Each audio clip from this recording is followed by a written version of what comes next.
Hello, folks. My name is Shota Adamashvili. I'm a country music singer-songwriter from the country of Georgia. The usual content on this channel is my music videos or my live music videos to promote my music and my musical act in general. However, I've been on tour for the last 6 months now around Europe, and I decided to do some series of talking videos because a few musicians asked me, could you help me plan my tour? Now, I can't do that because I've got my own thing going on. I have to focus on my shows because I got to make a living. And as a musician, you know, there's only so much time you have during the day. But one thing I can offer is share my experience. And of course, I'm not the wisest, not the most experienced musician in the world. However, there's some people who have no experience touring whatsoever. So this might be useful for them, somewhat useful.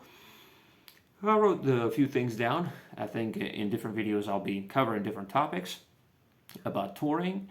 I was thinking about making these videos in Georgian. However, I figured if you plan on going on tour internationally, unless you speak English, which is the most international language in my opinion these days, it does not make much sense. And this is the number one thing you gotta have to have in your pocket. So number one thing I think is to pick your market as a musician. Now, I don't want to hear that bullcrap about, oh, my music is out of the box and it does not represent one genre, whatever. There might be a couple of different genres that more or less your style represents, but if you create music, you can define it, and a lot of the promoters or venue owners actually need that to promote the events, to tell people what kind of artist you are. So think about it. Second thing, start looking for venues, which is pretty simple. Of course, you can Google them wherever you're going, whether it's Warsaw, Poland, or Munich, Germany, or Amsterdam, Netherlands.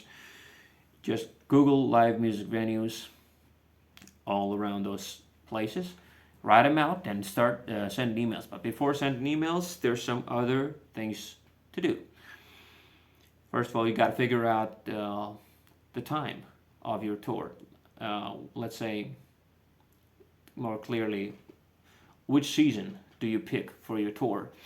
Obviously, there's 4 seasons around the year, but if you don't have any experience, even though a lot of people say summertime is not the best for touring because there's too many touristic attractions in each city, I'd say it's still safer because you don't have as much experience, and even if you fail to book as many shows as you hope for, you can still survive just busking on the streets. So that could be an option. Another thing is for how long, when and for how long are you going? And first time I remember me and my friend went on an acoustic tour for 2.5 months, which was quite long at the time. And one of our new friends that we met along the way said, I'd say 1 month to 6 weeks is the maximum. So probably that's not a bad idea to start with a shorter time frame that you pick, so you don't get burned out and stressed out because you're doing this for the first time, and there might be lots of new things that you were not aware of. So don't burn yourself out. Maybe do your first tour within a 1 month or 6 week time frame. Preparation, yeah, that's crucially important. I remember while I was planning that tour, mostly we did busking around this tour and we did a few shows, but a friend of mine from Texas who has been touring a little over a decade now, he told me now it's springtime and you're planning on going to Europe in July.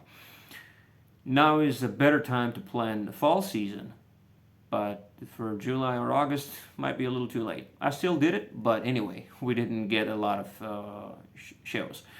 So the best option would be to start planning your tour 8-9 months in advance.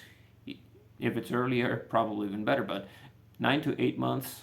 Let's say right now is a fall season, end of October, and it's a perfect time to start planning your summer tour. So just get on with it, start sending emails, and be prepared to get frustrated. Why? Because once you start sending those emails, remember, even if you're a big thing in your country, got some thousands of followers on Instagram and Facebook, you might still be nobody in other countries. So don't get cocky, stay humble, sit down around your desktop, and diligently start sending emails.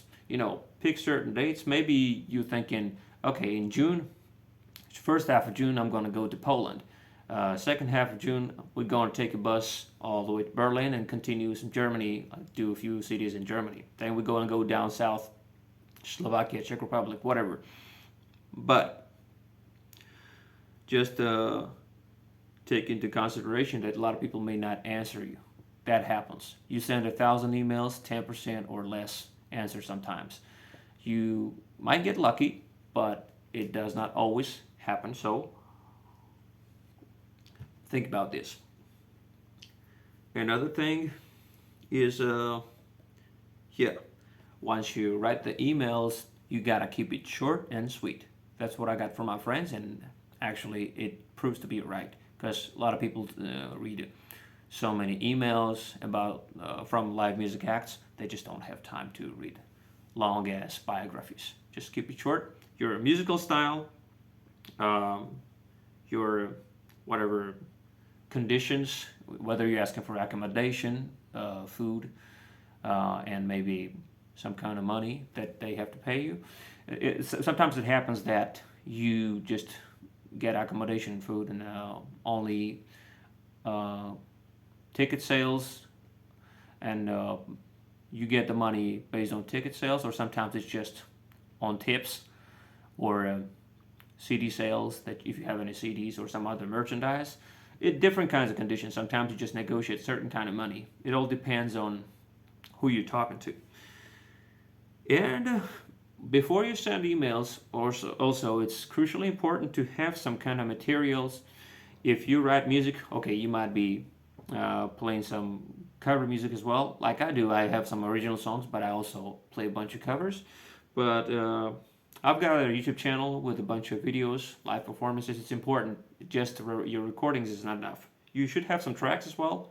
Hopefully some Spotify or some other profiles. But YouTube channel is important, I would say, and good quality pictures.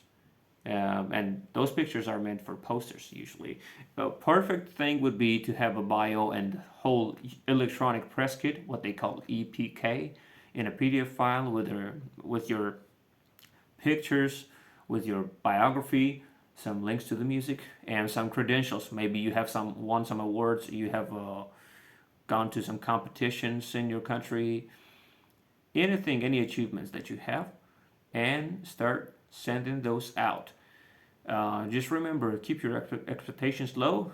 Expectations shouldn't be too high, but keep sending emails as much as you can.